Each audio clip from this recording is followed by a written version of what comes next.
بسم اللہ الرحمن الرحیم۔ السلام علیکم ناظرین، قوم عاد کون تھے؟ دنیا کی سب سے طاقتور ترین قوم کو اللہ رب العزت نے کیسے تباہ کیا، اور قرآن مجید میں قوم عاد کے حوالے سے کیا ارشاد فرمایا؟ قوم عاد اس وقت کہاں موجود ہے؟ جدید تحقیق نے کس مقام سے قوم عاد کے مجسمے دریافت کیے؟ یہی ہماری آج کی ویڈیو کا موضوع ہوگا، اور آج ہم آپ کو قوم عاد کے حوالے سے ایسے حقائق بتائیں گے جو یقیناً آپ کے لیے حیران کن ہوں گے۔ مگر ویڈیو میں آگے بڑھنے سے پہلے اگر آپ لوگ ہمارے چینل پر نئے ہیں تو برائے مہربانی ہمارے چینل کو سبسکرائب کریں اور بیل کے آئیکن کو لازم دبائیں تاکہ ہماری ہر ایک نئی آنے والی ویڈیو کا اپڈیٹ آپ لوگوں کو سب سے پہلے مل سکے۔ ناظرین، بحر عرب اور بحر حمر کے درمیان عرب کے جنوب و شمال میں دونوں جانب یعنی عمان، حضر موت، بحرین اور مغربی یمن تک ایک وسیع صحرا ہے جسے صحرائے الاحقاب کے نام سے یاد کیا جاتا ہے۔ الاحقاب حقف کی جمع ہے جس کی لغوی معنی ریت کے بلند و بالا اور وسیع و عریض ٹیلے کے ہے۔ اس بیاباں صحرا میں سفر کرنا تو دور کی بات، اس کے اندر قدم رکھنے کا بھی تصور نہیں کیا جا سکتا۔ موت کی اس وحشتناک وادی کی جانب رخ کرنا خودکشی کے مترادف ہے۔ یہی وجہ ہے کہ مقامی بدوؤں سے لے کر دور دور کے علاقوں تک کوئی بھی اس صحرا کے قریب جانا پسند نہیں کرتا۔ سفید اور باریک ریت کے ہزاروں فٹ اونچے پہاڑوں میں اگر کوئی شے پھینکی جائے تو وہ لمحوں میں غرق ہو جاتی ہے۔ یہ صحرا اللہ رب العزت کی کلی نشانیوں میں سے ہے اور اہل دنیا کے لیے عبرت بھی۔ الاحقاب نامی اس بھیانک وادی کو دیکھ کر یہ گمان بھی نہیں کیا جا سکتا کہ یہ کسی زمانے میں دنیا کا سب سے زیادہ سرسبز و شاداب علاقہ تھا، جہاں بے شمار پھلوں اور پھولوں کے باغات، ٹھنڈے پانی کے چشمے اور آبشاریں اور بلند و بالا عمارتیں تھیں، جس میں دنیا کی سب سے طاقتور اور مالدار اور شاندار قوم عاد آباد تھی۔ یہ دنیا کے سب سے زیادہ طاقتور انسان تھے۔ اتنے طاقتور لوگ اللہ نے پھر پیدا نہیں کیے، جیسے کہ اللہ رب العزت نے قرآن مجید میں ارشاد فرمایا، ان جیسی قوم اور ملکوں میں پیدا نہیں کی گئی۔ حضر موت اور نجران کے درمیانی علاقے الاحقاب میں قوم عاد کے، جسے قوم ارم بھی کہا جاتا ہے، 13 قبائل آباد تھے۔ قوم عاد کے الاحقاب میں رہنے سے متعلق قرآن مجید میں اللہ رب العزت نے ارشاد فرمایا، ہود کو یاد کرو جبکہ اس نے اپنی قوم کو الاحقاب میں ڈرایا۔ ناظرین، علامہ جلال الدین سیوطی رحمۃ اللہ علیہ اپنی تفسیر دور منشور میں تحریر فرماتے ہیں کہ قوم عاد نہایت بہادر قوم تھی۔ یہ بت پرست تھے۔ ان کے 2 بتوں کے نام حمود اور حب بیان کیے گئے ہیں۔ ابن کثیر نے اپنے تفسیر میں تیسرے بت کا نام صامت بھی بیان کیا ہے۔ ناظرین، عاد ایک قدیم عربی قوم ہے جس کا ذکر قرآن مجید میں سورہ ہود اور سورہ فجر میں آتا ہے۔ اس قوم پر حضرت ہود علیہ السلام کو نبی بنا کر بھیجا گیا تھا۔ جب اس قوم نے شرک اور بت پرستی ترک نہ کی تو اللہ تعالیٰ نے عذاب نازل کر کے اسے تباہ کر دیا۔ اس قوم کے تذکرے کو کہانی سمجھا جاتا تھا، مگر اسی صدی میں اس کے مرکزی شہر ارم عربی میں ارمزات العماد کے آثار ظاہر ہوئے ہیں۔ عاد اصل میں حضرت نوح علیہ السلام کی چوتھی پشت میں سے تھے۔ عاد بن عود بن ارم بن سام بن نوح اور ان کے نام پر اس قوم کو پکارا جاتا ہے۔ قوم عاد کو مشہور روایات کے مطابق ایک عظیم آندھی سے تباہ کیا گیا تھا۔ قرآن مجید کے مطابق یہ قوم دنیا اور آخرت دونوں میں اللہ کے رحمت سے دور اور محروم ہے۔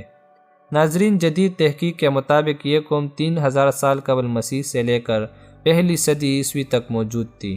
ان کو 1000 ستونوں والی شہر کی قوم بھی کہا جاتا ہے۔ ناظرین، حضرت ہود علیہ السلام ایک طویل عرصے تک اپنی قوم کو وعظ و نصیحت کرتے رہے۔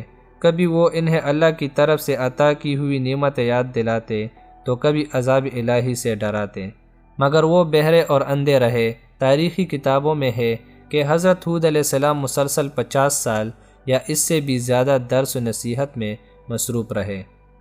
قوم عاد کے 13 قبائل میں سے لقمان اور حلجان نامی قبائل نہایت طاقتور تھے اور انہیں حکمران کی حیثیت حاصل تھی۔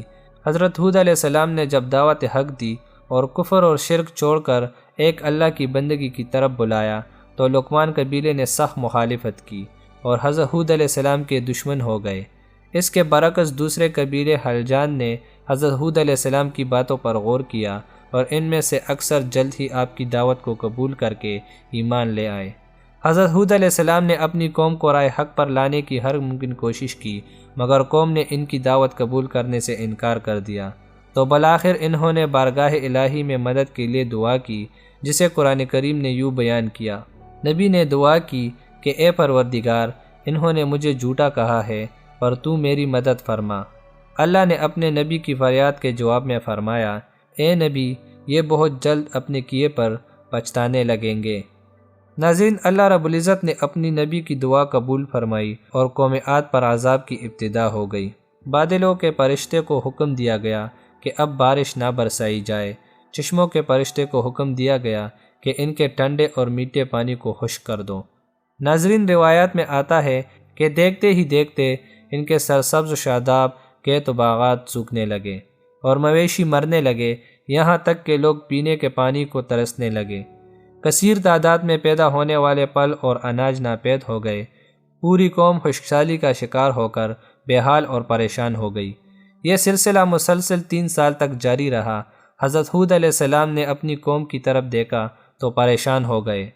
آپ بہت افسردہ اور پریشان رہنے لگے، اور پھر ایک دن انہوں نے اپنی قوم سے فرمایا، اے میری قوم کے لوگو، تم اپنے پالنے والے سے بخشش مانگو، اس کے آگے توبہ استغفار کرو، وہ تم پر آسمان سے بارش برسائے گا اور تمہاری طاقت و قوت میں اضافہ فرمائے گا۔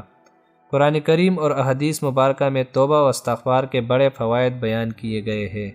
ناظرین، ابن ماجہ اور ابو داؤد میں حدیث مبارکہ ہے کہ جو پابندی سے استغفار کرتا ہے، اللہ رب العزت اسے ہر فکر سے کشادگی اور ہر تنگی سے راستہ بنا دیتا ہے، اور اسے ایسی جگہ سے روزی دیتا ہے جو اس کے وہم و گمان میں بھی نہیں ہوتی۔ بہرحال حضرت ہود علیہ السلام کی لاکھ سمجھانے کے باوجود اس قوم پر کوئی اثر نہ ہوا، بلکہ نہایت ڈٹائی کا مظاہرہ کرتے ہوئے کہنے لگے کہ ہم صرف تیرے کہنے پر اپنے آباء و اجداد کے ان معبودوں کو نہیں چھوڑ سکتے جو ہمارے آباء و اجداد سے چلے آئے ہیں۔ قرآن کریم نے اسے یوں بیان کیا ہے، اے ہود، تم ہمارے پاس کوئی دلیل تو لائے نہیں، اور ہم صرف تمہارے کہنے سے نہ اپنے معبودوں کو چھوڑیں گے اور نہ تم پر ایمان لانے والے ہیں، بلکہ ہم تو یہ سمجھتے ہیں کہ ہمارے کسی معبود نے تمہیں اسیب زدہ دیوانہ کر دیا ہے۔ ناظرین، عذاب الہی کے ابتدائی مراحل میں خشکسالی نے قوم عاد کی حالت برتر کر دی۔ ان کے سرداروں اور دانشوروں نے اس سے نجات پانے کے لیے مختلف تدابیر پر غور شروع کیا۔ یہ بات بڑی حیران کن ہے کہ پچھلی قوموں کو جب کوئی مشکل آتی تو وہ اس سے نجات کے لیے حجاز مقدس کا سفر کرتے اور بیت اللہ میں جا کر اللہ کے سامنے گڑ گڑاتے، یعنی کافر قومیں بھی اس حقیقت کو تسلیم کرتی تھی کہ اس زمین و آسمان میں ایک قوت موجود ہے، مگر اس کے باوجود جب نبی یا رسول یہ بات کہتے تو ان کے عقل پر پردہ پڑ جاتا۔ قوم عاد کے سرداروں نے بھی یہی فیصلہ کیا کہ قوم کے منتخب کردہ لوگ جا کر بیت اللہ شریف میں اندھے کے خدا کے سامنے آہذار کریں۔ چنانچہ 70 افراد کا ایک وفد حجاز مقدس روانہ ہوا۔ اس زمانہ میں مکہ مکرمہ پر قوم عمالیق کی حکومت تھی، جس کا سردار معاویہ بن بکر تھا، اور معاویہ کی والدہ قوم عاد سے تعلق رکھتی تھی۔ ویسے بھی معاویہ بن بکر قوم عاد کے شان و شوکت سے بڑا مرغوب تھا، چنانچہ اس نے وفد کی بڑی خاطر مدارت کی اور اسے بہت عزت اور احترام سے اپنے ہاں ٹھہرایا۔ طبری کی روایت ہے کہ اس وفد میں 2 افراد، مرشد بن سعد اور لقمان بن لکیم صاحب ایمان اور حضرت ہود علیہ السلام کے پیروکار تھے۔ غالباً ان کا تعلق قبیلہ حلجان سے ہوگا۔ ان دونوں کے علاوہ باقی سب کافر اور بت پرست تھے۔ معاویہ نے ان کے اعزاز میں رقص کی محفل کا اہتمام کیا، اور تقریباً 1 ماہ تک یہ لوگ اپنے آنے کا مقصد فراموش کر کے عیش و عشرت اور شراب کی محفل میں مدہوش رہے۔ جب ان کا قیام طویل ہو گیا تو معاویہ بن بکر کو ان کے واپس جانے کی فکر لاحق ہوئی۔ کافی سوچ کے بعد اس نے ناچنے گانے والیوں کے ذریعے چند اشعار کے ذریعے انہیں آنے کا مقصد یاد دلوایا۔ اس پر وفد کو ہوش آیا۔ تاریخی کتابوں میں درج ہے کہ اس موقع پر وفد میں شامل مرشد اور لقمان نے ایک بار پھر انہیں سمجھانے کی کوشش کی کہ جو کچھ حضرت ہود علیہ السلام کہتے ہیں اس پر ایمان لے آؤ، مگر وہ نہ مانے۔ وفد بیت اللہ شریف گیا اور بارش کی دعا مانگنے شروع کی۔ ابھی تھوڑی ہی دیر گزری تھی کہ اللہ رب العزت نے آسمان پر 3 رنگ کے بادل بھیج دیے، جن میں ایک سفید تھا، دوسرا سیاہ اور تیسرا سرخ۔ اس کے ساتھ ہی آسمانوں سے ندائے غیب آئی، اپنے اور اپنی قوم کے لیے ان تینوں میں سے کسی ایک کو پسند کر لو۔ چنانچہ وفد نے سوچ بجا کے بعد سیاہ بادل کو اپنے لیے پسند کیا، جس کے ساتھ ہی سرخ و سفید ٹکڑے آسمان سے غائب ہو گئے اور سیاہ بادل آہستہ آہستہ آسمان پر چھانے لگا۔ وہ لوگ اپنی دعا کی قبولیت پر بڑے خوش تھے اور سمجھتے تھے کہ اب خشکسالی ختم ہو جائے گی۔ ناظرین، روایات میں آتا ہے کہ پوری قوم نے خوشیاں منانا شروع کر دی، مگر حضرت ہود علیہ السلام سمجھ گئے تھے کہ یہ عذاب الہی ہے، لہٰذا انہوں نے ایک بار پھر اپنی قوم کو مخاطب کرتے ہوئے فرمایا، اے میری قوم، یہ اللہ کا عذاب ہے جو تم پر نازل ہونا چاہتا ہے۔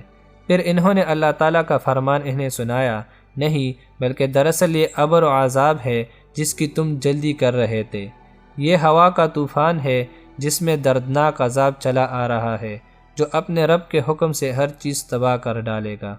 ناظرین، حدیث شریف میں آتا ہے کہ حضرت عائشہ صدیقہ رضی اللہ تعالی عنہا نے حضور صلی اللہ علیہ وآلہ وسلم سے پوچھا، یا رسول اللہ، لوگ بادل دیکھ کر خوش ہوتے ہیں کہ اب بارش ہوگی، مگر آپ کے چہرے پر اس کے برعکس تشویش کے آثار نظر آتے ہیں۔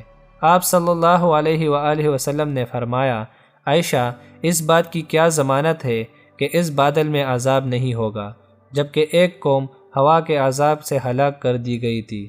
اس قوم نے بھی بادل دیکھ کر کہا تھا، یہ بادل ہے جو ہم پر بارش برسائے گا۔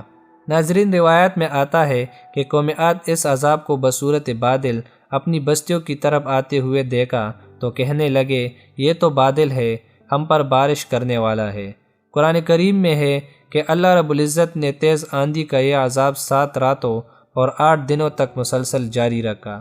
آندھی نے کسی ایک کو بھی باقی نہیں چھوڑا، یہ ہر ایک کے پاس پہنچ گئی، غاروں کے اندر، پہاڑوں کے اندر، چوٹیوں، گھاٹیوں، گھروں، محلات اور قلعوں، سب کے اندر پہنچ کر سب کو پناہ کر ڈالا۔ ابن عمر رضی اللہ عنہ سے مروی ہے کہ حضور صلی اللہ علیہ وآلہ وسلم نے ارشاد فرمایا، وہ آندھی جس کے ذریعے قوم عاد ہلاک کی گئی، اللہ نے ان پر انگوٹھی کی جگہ کی قدر ہوا کو لی تھی۔ پس وہ ہوا پہلے دیہات میں گئی اور وہاں کے لوگوں اور مویشیوں اور مالوں کو اٹھایا اور آسمان و زمین کے درمیان لے گئی۔ اللہ نے اس خوفناک آندھی سے حضرت ہود علیہ السلام اور ان کے ساتھیوں کو محفوظ رکھا، اور انہوں نے خطیرہ نامی ایک بستی میں پناہ لی جہاں عذاب ان تک نہیں پہنچا، اور وہ امن و سکون سے رہے، اور باقی پوری قوم کو اللہ رب العزت نے تباہ و برباد کر دی۔ ناظرین، علامہ طبری کی بعض روایتوں میں ہے کہ حضرت ہود علیہ السلام کی عمر 150 سال تھی۔ آپ کو 50 برس کی عمر میں نبوت عطا کی گئی اور 50 برس تک قوم کو وعظ و نصیحت کرتے رہے۔ قوم کی ہلاکت کے بعد مزید 50 سال تک زندہ رہے اور اہل ایمان کو وعظ و درس فرماتے رہے۔ تاریخی کتابوں سے پتہ چلتا ہے کہ حضرت ہود علیہ السلام کا مزار حضر موت کے ایک مقام پر ہے، جہاں عرب کے مختلف حصوں سے ہزاروں کی تعداد میں لوگ جمع ہوتے ہیں، اگرچہ یہ قبر تاریخی طور پر ثابت نہیں۔ امید کرتا ہوں دوستو آپ لوگوں کو ویڈیو پسند آئی ہوگی، تو ملتے ہیں اگلی ویڈیو میں، تب تک کے لیے اللہ حافظ۔